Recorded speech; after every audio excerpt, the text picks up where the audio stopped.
designate the leader that take over his parts. But he mentioned that we need to take the Dharma and the rules as teachers. So for the division of relative, we talk about that, right? And one Brahman, he stepped up to divide Buddha read it into 8 portions, and something that's the for the lay people. But for the monastic Sangha, so Mahakasipa is, I don't know whether you wrote about him. He is one of what we call the foremost disciple in practicing ascetic practice, and he was given the rope and bow by the Buddha. You know, in Buddhism, even especially in the Zen tradition, rope and bow is too important. They show the authenticity of the tradition. So especially later on, if you have time to study about Zen traditions, they really concerned about authenticity of the traditions. Because in Buddhism, we have many different branches, and if you are given rope and bow by the master or by the teachers, you have the authorities to be upholder of that tradition. So Mahakashipa was given by the Buddha rope and bow, but many people thought that he would put over the Buddha's paws, but that's not the case. So he convinced 500 arhats, including Ananda and Upali. At that time, according to tradition, Ananda has not achieved to what we call arhatship yet. Arhatship, or holy, or sagehood state of mind yet. Did we talk about arhat yet? We talked about that, right? So sometimes I ask people, when, let's say, if you meet someone on the road, like when you go to Louisville downtown or in Rapidly, and you meet someone that doesn't have any anger or private, what do you think about that person? Yeah? What do you say? I said, you assume that their life is easier, they don't have any stress. Yeah. So the reason why it's so stressful because what? We still have emotional problems. We still have emotional frustration, remember? I message straight to you. So we still have a lot of expectation. Which we say we must have this, we should do this and so forth. That's the stuff. You understand that? So the one who achieved that state of my arhatship, they free of mental frustration. They remain neutral most of the times. Their mind is so stable. That's what this means for arhatship. It's understandable, right? And Mahakashipa, he convened, he invites 500 disciples, including Ananda. But after that, before that day, he has not achieved the arhatship, but later at night, he achieved the state of mind. So anyway, so Ananda is the one who recites the Buddha teaching, or what they call sutra. You will be familiar with this word. Sutra, this means Buddha teaching. Alright. And Upali, someone wrote about him, right? Upali, remember him?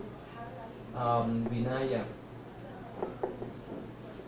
Remember someone? He was barber, remember? Someone talked about this, right? He came from the low class, the servant class. But when he entered the Buddhist monastic communities, he's one of the Buddha's 10 great disciples. And of course, for the first council, they recite the Buddha teaching orally. They have not written down it yet, because according to the tradition in old times, especially during the Buddha time, they have not have any written records yet, and we learn how. Okay, so this is a long story involved with them. Anyway, yeah, they decide the Buddha's teachings, the Buddhist Vinaya, that's mean the rules, the law of the monastic life orally, and that's the way that they could remember Buddha teaching. Okay, we will talk about that. Okay, now the next one, John. Oh, John, yeah. Yes. Yeah, I was with the first Buddhist council. Oh, you do? Oh, okay. Yes. So what do you have then? Okay. The reason they called the first Buddhist council is because after the death of the Buddha, there were some rebellious monks in the community who disliked the Buddha, and they were trying to start a lot of put down about the Buddha. Said, "Well, look, he's dead. Let's be happy. We don't have to follow all those strict rules and everything." Wow, thank So- you. And yeah, I'm glad that you put me this. Yes. Yeah. And so, word got out to the king by way of that person. Yes, he got word, and then so they decided that they needed to call a council to stop these monks who they were trying to divide the community. And so, and plus, the Buddha, he didn't really have like a certain person that had all the knowledge, because he was like a wayfarer. He traveled and he talked like to the king and people like robbers and monks and nuns. So no one person had the total package of his teachings. So they had to call that council to establish what rules they were going to abide by. And it's a whole lot more, but I mean, that's great. That's great. Yes, I'm glad that you brought up this point. It's understandable, right? This is very important point. I sometimes don't mention.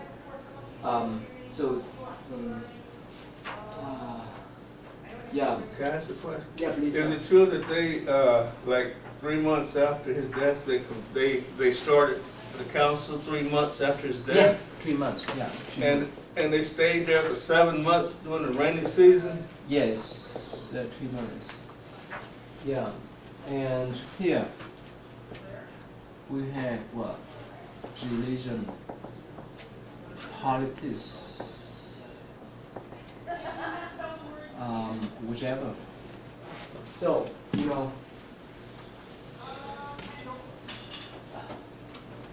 if we talk about spiritual life, right, and if we try to generalize the spiritual path or any kind of religion in some type of system, I'm talking about that in Buddhism, again, we don't have any main authorities. Like in Catholicism, we have Pope in Rome that control the whole system. And do you understand why the Buddha didn't appoint anyone to take over this spot? You know why? Why so? He wanted everybody to find their own enlightenment. And why? That's one part of that. And what else? What else? Is Yes. it like power, like an attachment? That's the point. Politics. Politics anywhere. In the classroom, in the school, in business, in community, in society. Because most of people would like to have some kind of power. I want to be better than you. You understand that? And if we have this politics, what we call power, and this comes from where? Ego, big ego, attachment. See that? You understand now? So the reason why he didn't appoint anyone as the leader of the whole Buddhist communities. Because whoever attached this, there's no way for them to be at peace. Is that right? When you play with power, wow, you better. You have you better be other people, or otherwise you could not be up there, right? Or you may use some means to oppress others so that you can climb up to the ladders. So that's not the way of spiritual life. That's why you understand now. That's why the Buddha he didn't have that kind of intention. That's his path for more than 2,500 years. The reason why when you read Buddhism, when you read, the more you read about Buddhism, you see that there's many different groups of Buddhist sects, and somehow they become confused for you. But I told you at the beginning, these are the democracy society communities. Everyone has the right to develop themselves in a holy way. So again, whoever stuck with politics, with power, it's not easy. It's not easy to develop this spiritual life because they don't have much time, right? You either one. So it's better for us to focus on one part. If you play with politics, go ahead, be a senator, be whatever you want to. But if you are a spiritual guy, person, you need to devote your life more in order. But of course, in life we are interdependent. Sometimes we need to support other people, but that's not your cause. That's not your path. So yes.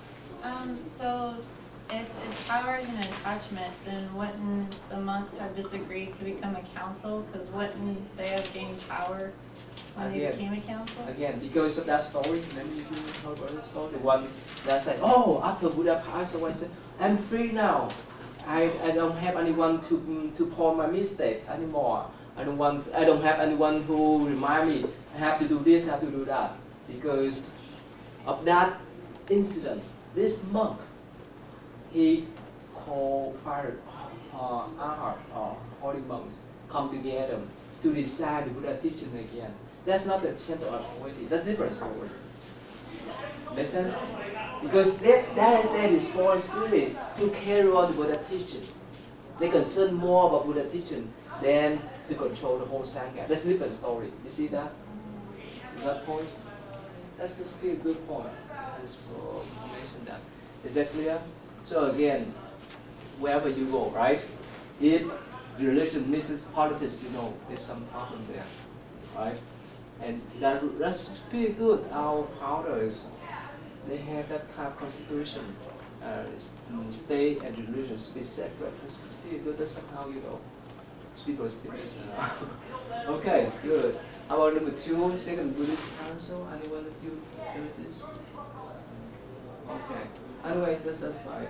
So, the Second Buddhist Council it's happened about 100 years after the Buddha entered Nirvana. The problem is it's concerned with some kind of minor rules.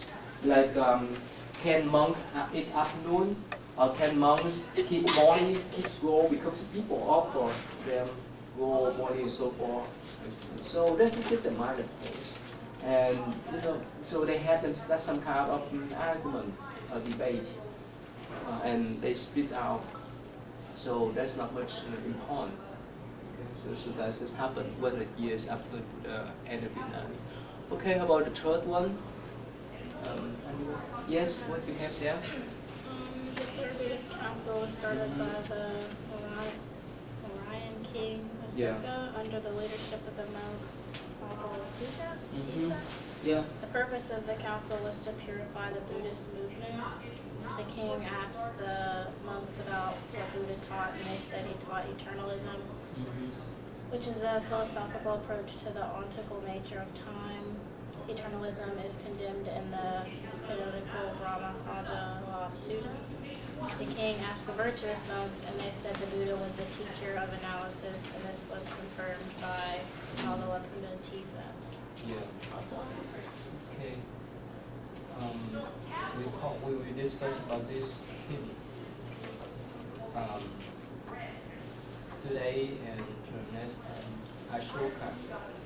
He's one of the most important figures in Buddhism. Without him, probably Buddhism could not spread far. Let me see here. Yeah. Okay, he's the one, Ashoka. He's the one who had the monks, to convene the third Buddhist council, because some in Buddhist monastics communities during those times, there were many monks that have different views. So the reason why this king, he support that monk to convene the third Buddhist council. And according to let me see. Yeah, according to the some scholar, the third Buddhist council is the time that they wrote down the Buddhist teaching. First,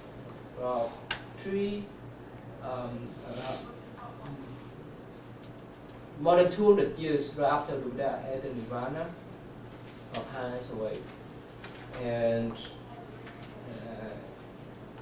and after that council, this king, he sent many Buddhist missionaries to different worlds, and we talk about that. So it's just very interesting. And I don't know, probably he was the one who initiated this kind of tradition, religious missionary in early times. Now I don't know about all the tradition in the West. Of course, later on, right, Christianity have that kind of missionary job, but somehow during this time, this king, after the third council, he had many missionaries to different countries. We talk about this. Okay, now number, and of course there's other Buddhist council too. The fourth, the fifth, and so forth. And according to, let's see here, Buddhist council here. And according to some Buddhist scholar, they have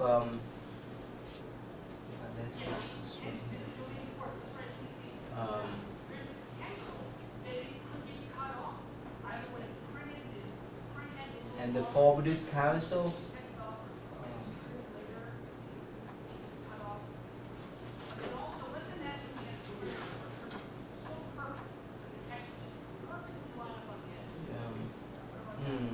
It happened it's organized in Sri Lanka, and this is the cave of the place where they.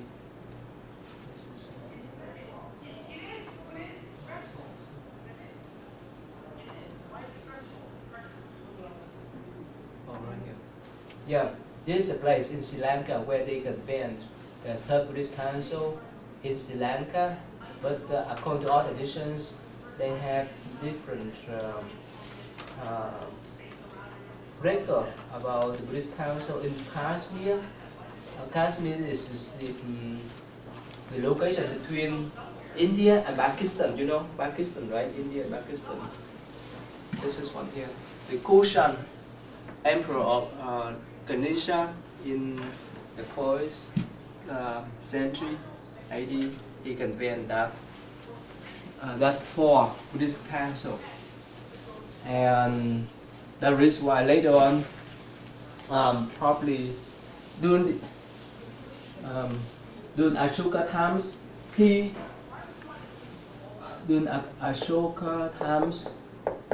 we talk about that he ordered to inscribe the Buddha teaching on the pillar, and he used the practice language to write the Buddha teachings on the pillar. We will talk about that later on. But after this form Buddhist council, they start to use Pali and Sanskrit. Actually, they are the same families. This language are the same families, just different times. So again, nowadays, the Pali is used by the Theravada tradition, and Sanskrit mostly by Mahayana tradition. Yeah. we will encounter this one here. You know Theravada, right? That's the southern tradition, the conservative tradition, or the elder traditions. Mahayana is liberal, or the northern traditions. Yeah. Oh, without S, sorry. No S. Yeah. Prakrit. Yeah. So they translate Prakrit vernacular language during the Ashoka times into Pali or Sanskrit here. Okay, we will talk more about that. Okay, so that's the 4, and according to the tradition, they say they have the 5th and the 6th Buddhist Council too, but later in the 19th century in Burma, or the 6th century, the 6th Buddhist Council in 1954. So anyway, so that's the according to the traditions. Okay, so before we move on, have any question? Okay, so that's yes. How often do they have those conferences? Whenever something comes up, a conflict? Yeah, this is there's no fixed rule in Buddhism. Yeah, because there's no central authorities. So depend. Like for the 5th and the 6th Buddhist Council, the 5th is in Burma. Is that because Burma is a Buddhist country, and so there's a large group of Buddhist monks. So they will support by king to gather the monks to decide Buddha teaching again. And this is Buddhist Council too. So yeah. So how many? I mean, how many are invited to the council? Oh, so it depends. Let me say depend. For the first one, the first Buddhist Council is 500, right? Mm-hmm. And the second one they say about that many. For the third about 1,000, and the fourth they say probably somewhere around 1,000.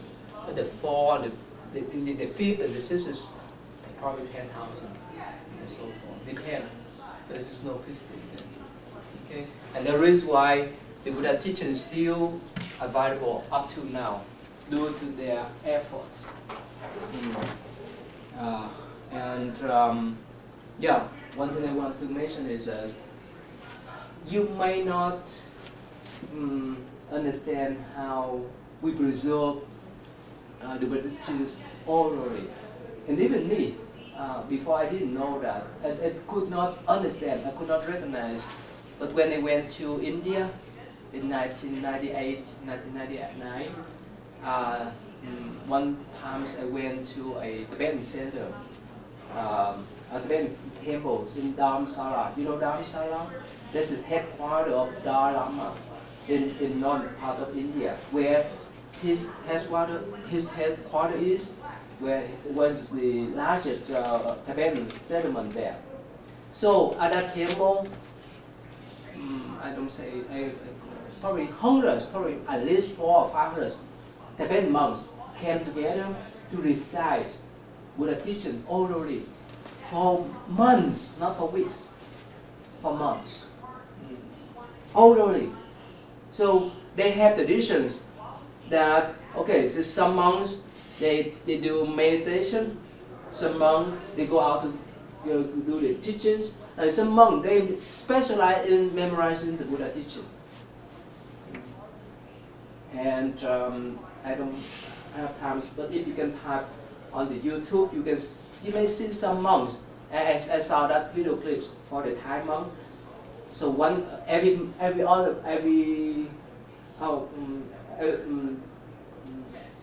other weeks, they decide the Buddha's precept, the monk precept. So one monk, he sit on the platform, and all the monks sit around him. So this monk, he decide the monk or the monastic's rules orally without reading books. And if he missed some session, all the monks who are sitting around him would remind him.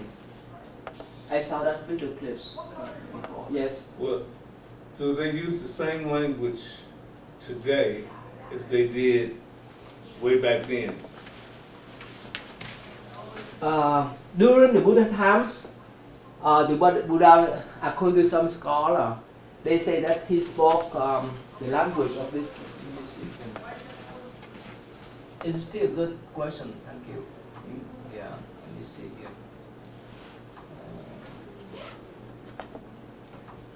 So according to some scholar, this is still debatable. So the Buddha speak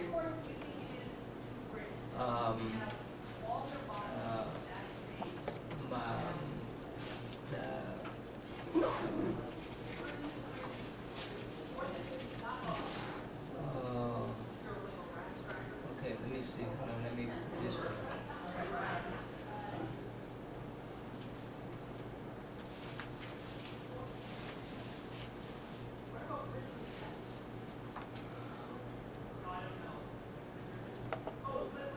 So according to many scholars, it's still debatable.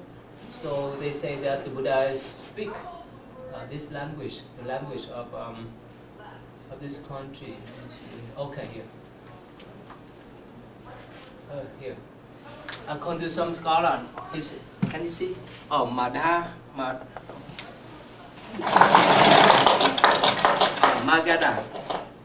They say that the Buddha spoke this language. What is it? Magadha. Okay. And this is what they call vernacular language. And one monk said that can the monk, can Buddha teachers compile let me see here. And some of them they say that some scholars they say that the Buddha still also speak Prakrit too, but this is debatable. So basically, there's some monk asked the Buddha, could we speak that language when we go out to teach? You understand that? Like in Buddhism, right? When they do the prayer, they use Latin, right? So, what do you think? If you were Buddha, what would you say? Use that language, or use the vernacular language? Use what's going on today. Because it'll get your teachings farther. Yes, of course. If we say no way, no, don't use that. Don't use only this language. Or whichever language available, whichever language you speak to the people, use that. And I heard some people complain that they may not understand about Latin, right? When they pray, right? But it's better for them to understand English, right? Mm-hmm. So there is Buddhist legit. So later on, the reason why later on the Buddhist teaching was very over before into starting from Ashoka times in Prakrit, when he inscribed Buddha teaching on some of his teaching onto the pillar, and later on, remember for the four standard for Buddhist Council, they retranslate into Pali and Sanskrit, and this type of, especially this type of language, like Pali, is still available nowadays. So if you want to become a Buddhist monk and nun in the tradition, this is the must. You have to learn. This is the must. Whichever country you come from. So all the Theravada monks supposed to learn Pali, besides their language. Make sense?